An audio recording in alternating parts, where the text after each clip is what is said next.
नमस्कार। श्रीमद् वाल्मीकि रामायणे सुंदरकांडे षोडशः सर्गः। प्रशस्यतु प्रशस्तव्यां सीतां तां हरिपुङ्गवः गुणाभिरामं रामं च पुनश्चिंतापरो अभवत्। परम प्रशंसनीय सीता जी और गुणाभिराम श्री राम जी की प्रशंसा करके वानर श्रेष्ठ हनुमान जी फिर विचार करने लगे। सह मूर्ताम् एव ध्यात्वा बाष्पर्याकुलेक्षणः सीतामाश्रित्य तेजस्वी हनुमान विललाप है। लगभग 2 घड़ी तक कुछ सोच विचार करने पर उनके नेत्रों में आंसू भर आए और वे तेजस्वी हनुमान जी सीता जी के विषय में इस प्रकार विलाप करने लगे। मान्या गुरु विनीतस्य लक्ष्मणस्य गुरुप्रिया यदि सीता हि दुःखार्ता कालो हि दुरतिक्रमः। अहो, जिन्होंने गुरुजनों से शिक्षा पाई है उन लक्ष्मण के बड़े भाई श्री राम जी की प्रियतमा पत्नी सीता भी यदि इस प्रकार दुख से आतुर हो रही है तो यह कहना पड़ता है कि काल का उल्लंघन करना सभी के लिए अत्यंत कठिन है। रामस्य व्यवसायज्ञा लक्ष्मणस्य च धीमतः नात्यर्थं शुभ्यते देवी गंगेव जलदागमे। जैसे वर्षा ऋतु आने पर भी गंगा देवी अधिक शुद्ध नहीं होती, उसी प्रकार श्री राम तथा बुद्धिमान लक्ष्मण के अमोघ पराक्रम का निश्चित ज्ञान रखने वाली देवी सीता भी शोक से अधिक विचलित नहीं हो रही हैं।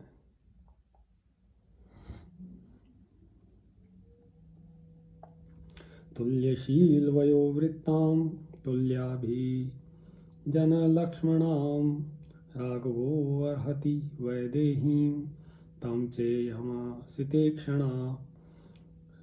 सीता जी के शील, स्वभाव, अवस्था और बर्ताव श्री राम जी के ही समान है। उनका कुल भी उन्हीं के तुल्य महान है। अतः श्री रघुनाथ जी विदेह कुमारी सीता के सर्वथा योग्य हैं तथा ये सीता जी उन्हीं के योग्य हैं।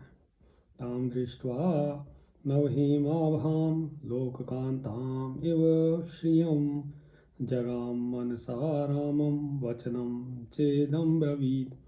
नूतन सुवर्ण के समान दीप्तिमती और लोक कमनीया लक्ष्मी जी के समान शोभामयी श्री सीता जी को देखकर हनुमान जी ने श्री रामचंद्र भगवान का स्मरण किया और मन ही मन इस प्रकार कहा। अस्या हेतोर्विशालाक्षा हतो वाली महाबलः रावण प्रतिमो वीर्ये कबंधश्च निपातितः। इन्हीं विशाल लोचना सीता जी के लिए भगवान श्री राम ने महाबली बाली का वध किया और रावण के समान पराक्रमी कबंध को भी मार गिराया। विराधश्च हतः संख्ये राक्षसो भीम विक्रमः वने रामेण विक्रम्य महेंद्रेणेव शंबरः। इन्हीं के लिए श्री राम जी ने वन में पराक्रम करके भयानक पराक्रमी राक्षस विराध को भी उसी प्रकार युद्ध में मार डाला जैसे देवराज इंद्र ने शंबासुर का वध किया था। 14 सहस्राणि रक्षसां भीमकर्मणां नेतानि जनस्थाने शरैरग्निशिखोपमहे खरश्च निहतं संख्ये तिस्राश्च निपातितः दूषणश्च महातेजा रामेण विदितात्मना। इन्हीं के कारण आत्मज्ञानी श्री रामचंद्र जी ने जनस्थान में अपने अग्निशिखा के सदृश तेजस्वी बाणों द्वारा भयानक कर्म करने वाले 14,000 राक्षसों को काल के ग्रास में भेज दिया और युद्ध में खर, त्रिशरा तथा महातेजस्वी दूषण को भी मार गिराया। ऐश्वर्यं वानराणां च दुर्लभं वालिपालितम् अस्या निर्मिते सुग्रीव प्राप्तवान् लोकविश्रुतः वानरों का वह दुर्लभ ऐश्वर्य जो बाली के द्वारा सुरक्षित था, इन्हीं के कारण विश्वविख्यात सुग्रीव को प्राप्त हुआ है। सागरश्च मया आक्रांतः श्रीमान् नदन्दीपतिः अस्या हेतोर्विशालाक्षा पुरी चेयम निरीक्षिता। इन्हीं विश्वलोचना सीता जी के लिए मैंने नदों और नदियों के स्वामी श्रीमान समुद्र का उल्लंघन किया और इस लंकापुरी को छान डाला है। यदि राम है समुद्रांताम मेदिनीं परिवर्यतेत अस्याः कृते जगद्यापि युक्तम इत्येव मे मतिः। इनके लिए तो यदि भगवान श्री राम समुद्र पर्यंत पृथ्वी तथा सारे संसार को भी उलट देते तो वह भी मेरे विचार से उचित ही होता।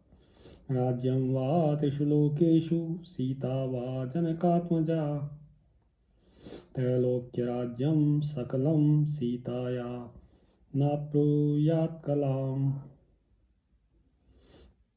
एक और तीनों लोकों का राज्य और दूसरी ओर जनक कुमारी सीता जी को रखकर तुलना की जाए तो त्रिलोकी का सारा राज्य सीता जी की एक कला के बराबर भी नहीं हो सकता। इयं सा धर्मशीलस्य जनकस्य महात्मनः सुता मैथिली राजस्य सीता भर्तृदृढव्रता। ये धर्मशील मिथिला नरेश महात्मा राजा जनक की पुत्री सीता पतिव्रत धर्म में बहुत दृढ़ है। उत्थिता मेदिनीं भित्वा क्षेत्रे हलमुखक्षते पद्मरेणुनिभे कीर्णा शुभे केदार पांशुभिः। जब हल के मुख से खेत जोता जा रहा था उस समय ये पृथ्वी को फाड़कर कमल के पराग की भांति क्यारी की सुंदर धुनों से लिपटी हुई प्रकट हुई थी। विक्रांतस्यार्यशीलस्य संयुगेष्वनिवर्तिनः श्रुषा दशरथस्येषा ज्येष्ठा राज्ञो यशस्विनी। जो परम पराक्रमी श्रेष्ठशील स्वभाव वाले और युद्ध से कभी पीछे न हटने वाले थे, उन्हीं महाराज दशरथ के ये यशस्विनी ज्येष्ठ पुत्रवधू हैं। धर्मज्ञस्य कृतज्ञस्य रामस्य विदितात्मनः इयं सा दयिता भार्या राक्षसी वशमागता। धर्मज्ञ कृतज्ञ एवं आत्मज्ञानी भगवान श्री राम जी की ये प्यारी पत्नी सीता जी इस समय राक्षसियों के वश में पड़ गई हैं। सर्वान् भोगान् परित्यज्य भर्तृस्नेह बलात्कृता अचिंत्ययित्वा कष्टानि प्रविष्टा निर्जनम वनम।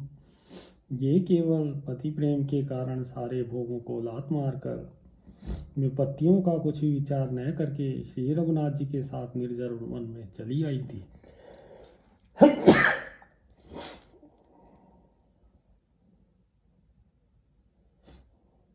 संतुष्टा फलमूलेन भर्तृ शुश्रूषणापरा या पराम भजते प्रीति वने अपि भवने यथा। यहाँ आकर फल मूलों से ही संतुष्ट रहती हुई पति की सेवा में लगी रही और वन में भी उसी प्रकार परम प्रसन्न रहती थी जैसे राजमहलों में रहा करती थी। श्रेयं कनक वर्णांगी नित्यं सुस्मित भाषिणी सहते यातना मेताम अनर्थानाम भागिनी। वे ही ये स्वर्ण के समान सुंदर और सदा मुस्कुराकर बात करने वाली सुंदरी सीता जी जो अनर्थ भोगने के योग्य नहीं थी, इसी यातना को सहन करती हैं। इमां तु शील संपन्नां द्रष्टुम इच्छति राघवः रावणेन प्रथमितां प्रपामिव पिपासितः। यद्यपि रावण ने इन्हें बहुत से कष्ट दिए हैं तो भी ये अपने शील सदाचार एवं सतीत्व से संपन्न है।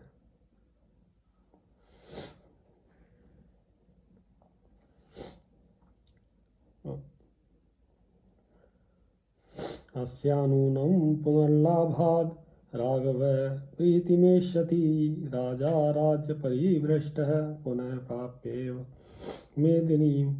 जैसे राज्य से भ्रष्ट हुआ राजा पुनः पृथ्वी का राज्य पाकर प्रसन्न होता है, उसी प्रकार उनकी पुनः प्राप्ति होने से श्री रघुनाथ जी को निश्चय ही बड़ी प्रसन्नता होगी। काम भोगे परित्यक्ता हीना बंधु जनेन च धारयत्यात्मनो देहम तत्समागम कांकिणी। ये अपने बंधुजनों से बिछुड़कर विषय भोगों को तिलांजलि दे, केवल भगवान श्री रामचंद्र जी के आशा पर ही अपना शरीर धारण किए हुए हैं। नैषा पश्यति राक्षस्यो नेमान पुष्पफलद्रुमान् एकस्थहृदयानूनं राममेवानुपश्यति। ये न तो राक्षसियों की ओर देखती हैं, न इन फल फूल वाले वृक्षों पर ही दृष्टि डालती हैं। सर्वथा एकाग्रचित हो मन की आँखों से केवल श्री रामचंद्र जी का ही निरंतर दर्शन करती हैं, इसमें संदेह नहीं। भर्तानां परं नार्यः शोभनं भूषणादपि एषा ही रहिता तेन शोभनार्हा न शोभते। निश्चय ही पति नारी के लिए आभूषण की अपेक्षा भी अधिक शोभा का हेतु है। ये सीता जी उन्हीं पति से बिछुड़ गई हैं, इसलिए शोभा के योग्य होने पर भी शोभा नहीं पा रही हैं। दुष्करं कुरुते रामो हीनो यदनया प्रभुः धारयत्यात्मनो देहं न दुखे नावसीदति। भगवान श्री राम जी इनसे बिछुड़ जाने पर भी जो अपने शरीर को धारण कर रहे हैं, दुख से अत्यंत शिथिल नहीं हो जाते हैं। यह उनका अत्यंत दुष्कर कर्म है। इमाम सित के शांताम शतपन्न निवेक्षणाम सुखार्हाम दुखिताम ज्ञात्वा समापि व्यथितम मनः। काले केश और कमल नेत्र वाली ये सीता जी वास्तव में सुख भोगने के योग्य हैं। इन्हें दुखी जानकर मेरा मन व्यथित हो उठता है।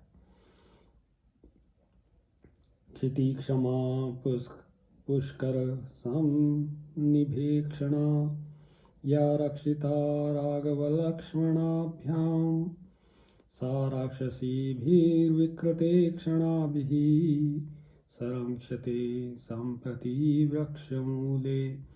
अहो, जो पृथ्वी के समान क्षमाशील और प्रफुल्ल कमल के समान नेत्र वाली हैं, तथा श्री राम जी और लक्ष्मण ने जिनकी सदा रक्षा की है, वे ही सीता आज इस वृक्ष के नीचे बैठी हैं और ये विकराल नेत्रों वाली राक्षसियां इनकी रखवाली करती हैं।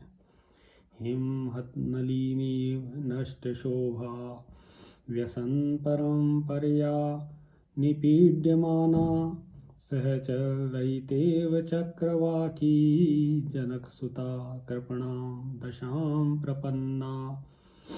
हिम की मारी हुई कमलनी के समान इनकी शोभा नष्ट हो गई है, दुख पर दुख उठाने के कारण अत्यंत पीड़ित हो रही हैं, तथा अपने सहचर से बिछड़ी हुई चकवी के समान पति वियोग का कष्ट सहन करती हुई ये जनक किशोरी सीता जी बड़ी दयनीय दशा को पहुँच गई हैं।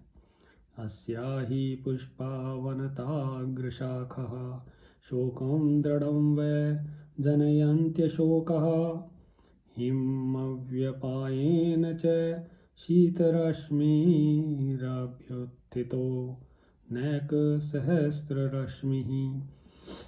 फूलों के भार से जिनकी डालियां अग्रभाग झुक गए हैं, यह शोक वृक्ष इस समय सीता देवी के लिए अत्यंत शोक उत्पन्न कर रहे हैं, तथा शिशिर का अंत हो जाने पर वसंत की रात में उदित हुए शीतल किरण वाले चंद्रदेव भी इनके लिए अनेक सहस्त्र किरणों से प्रकाशित होने वाले सूर्य देव की भांति संताप दे रहे हैं। इत्येवमर्थं कपिरन्वेक्ष्य सीतेयमित्येव तु जातबुद्धिः संश्रित्य तस्मिन् निशिसादवृक्षे बलिहरिणामृषभस्तरस्वी। इस प्रकार का विचार करते हुए बलवान वानर श्रेष्ठ वेगशाली श्री हनुमान जी यह निश्चय करके कि ये सीता जी ही हैं, उसी वृक्ष पर बैठे रहे। इत्यार्षे श्रीमद् रामायणे वाल्मीकीये आदिकाव्ये सुन्दरकाण्डे षोडशः सर्गः। सियावर रामचन्द्र पद जय शरणम्।